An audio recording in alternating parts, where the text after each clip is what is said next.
luego, cuando nos mudamos a la Nueva Panamá, después del ataque de Henry Morgan, aparece la figura de Damiana Pérez. Ella nace en 1722. Y esta mujer es muy importante, y sobre todo en este mes de la etnia negra. Es tan bonito leerse esta novela, porque ella, que la gente dice que dime un nombre de una mujer en la historia, y nadie habla, solo María José Amador, nadie habla de otra mujer. Y Manuela, Manuela no, Manuela era Damiana. Damiana Pérez, que era una mujer esclavizada, afrodescendiente, ella se agarró a puños con su ama porque ella quería su libertad y la juzgaron y ella hizo lo posible por ser libre. No les voy a spoilear la historia, pero Exacto, no, está. eso es lo que te iba a decir, no spoiles la historia, porque a mí me daba mucho dolor hacer aquí corte comercial, porque los parámetros que les ponían a los esclavos para poder comprar su libertad eran cosas realmente inalcanzables, o sea, ¿cómo iban a lograrlo? Reunir esa cantidad de dinero, ¿no? Sí, Entonces, ¿qué les quedaba? Era hacer cimarrones y huir a los palenques, como tú dices, pero entonces ya ellos eran unos excluidos completamente de la vida social o comercial o de cualquier tipo y tenían literal como que sobrevivir en lugares lejanos para que ni siquiera lo fueran a buscar de vuelta, ¿no? sí. Era una vida muy, muy, muy difícil. Era muy difícil, ellos se escapaban. Bueno, de hecho, está la historia de Bayano, a él lo agarraron. Está Bayano, está Antón Mandinga, nombres que tienen algunas regiones de Panamá gracias a los cimarrones. Y muchos pueblos de cimarrones después se convirtieron, o muchos palenques, porque la palabra correcta era palenques, se convirtieron en lugares como Palenque. Palenque era un palenque, que Ujú. después más adelante, lo reconocieron como pueblo, hicieron una iglesia, hicieron una escuela, y se han criado muchas personas afrodescendientes.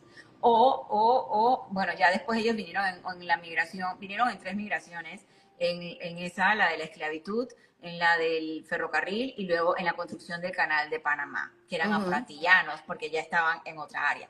Entonces, qué bonito la historia de Damiana Pérez.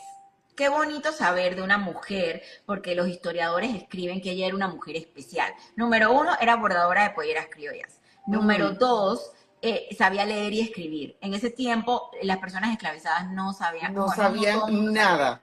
Ujú. y ella sabía leer y escribir.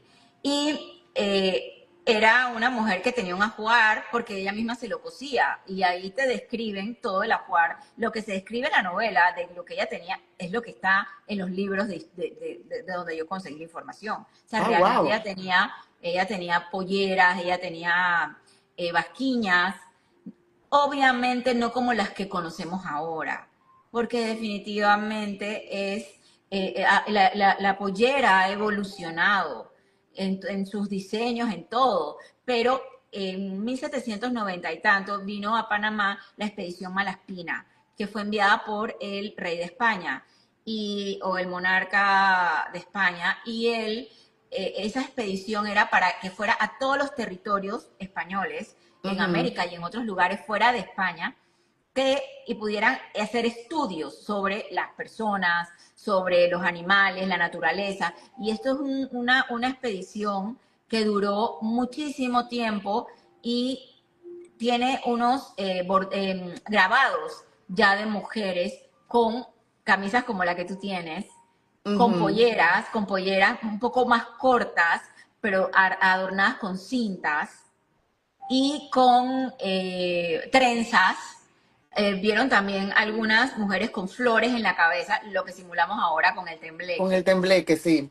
Exacto. Entonces, pues es muy lindo, muy linda esta historia, porque es una historia de resiliencia, es una historia de fuerza de una mujer. Ella nació en Panamá, ella nació en el Istmo de Panamá, sus papás eran africanos, pero ella Ujú. nació en Panamá y esta es una panameña que es parte de la historia y nunca nadie la menciona.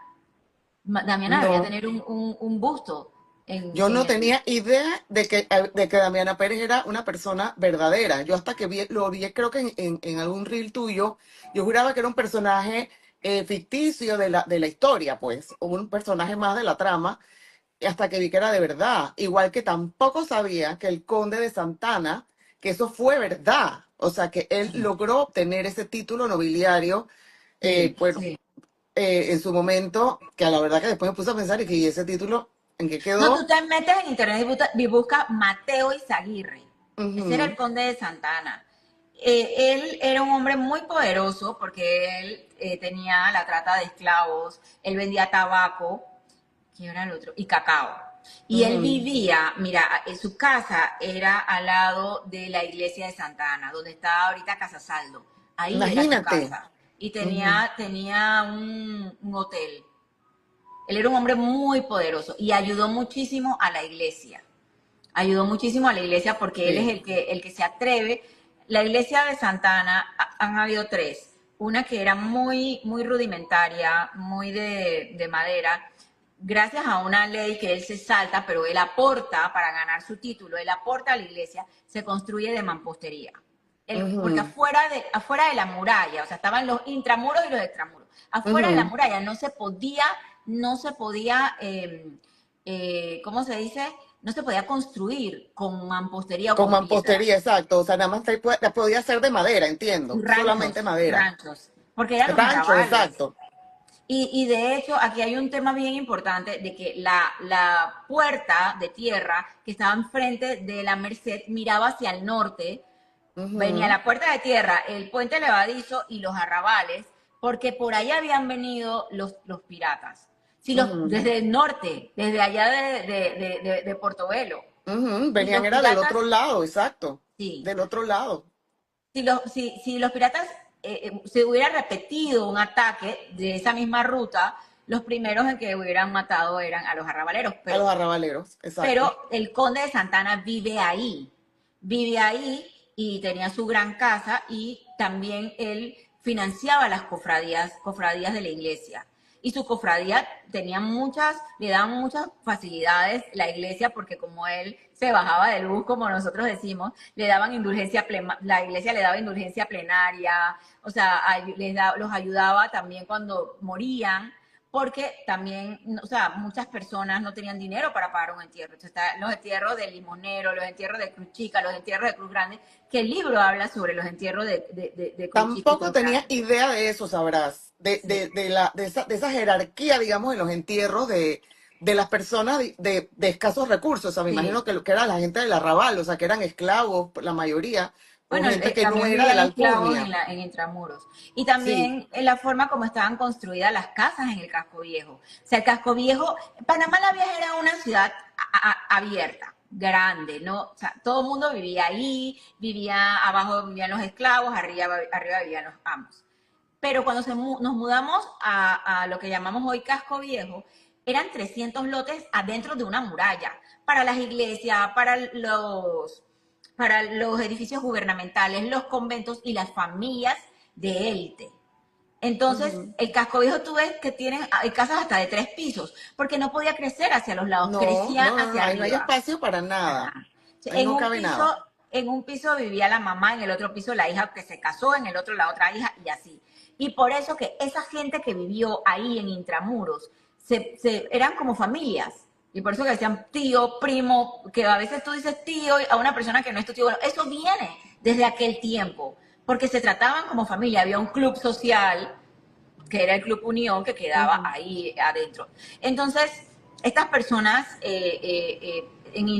la gente pagaba por sentarse adelante en las En la iglesias, iglesia, en los claro. puestos.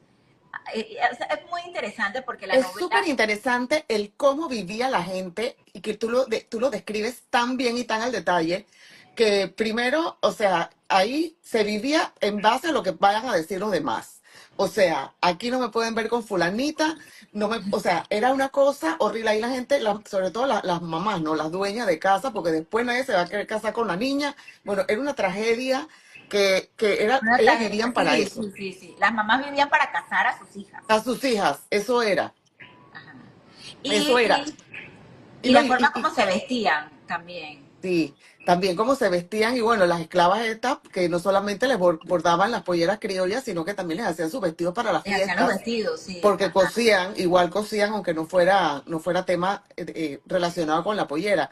Pero es que yo me lo imagino, ¿no? Porque en el mundo de los esclavos que trabajaban en una sola casa, es que una casa era un universo, ¿no? O sea, el mundo de esos esclavos que trabajaban para esa familia, eso era quién le metía el cuchillo por detrás al otro, quién era amigo del otro, o sea, era complicado el tema, pues bueno, no era fácil, y entonces, bueno, cada uno atendía a alguien de la casa, entonces ese lo protegía, ¿no? Pero entonces me protege a mí, pero yo indispongo a esta con la otra. No, no, no. pero Era un pasaba, y es sí. bien importante saber también de que hay un término que las casitas de las personas esclavizadas se llamaban cañones, y Ujú. existían era una casita alterna a la casa grande donde vivían todos los esclavos, y era una casita para que los amos no se encontraran con los esclavos frecuentemente dentro de la casa. Los amos de Damiana que aparecen eran los amos verdaderos. Don Cristóbal yo le cambié el nombre, pero eran los Fernández Bautista, los amos de Damiana en la vida real. Ujú, ujú. Y la novela tiene un poco de ficción, pero la mayoría de los personajes son reales.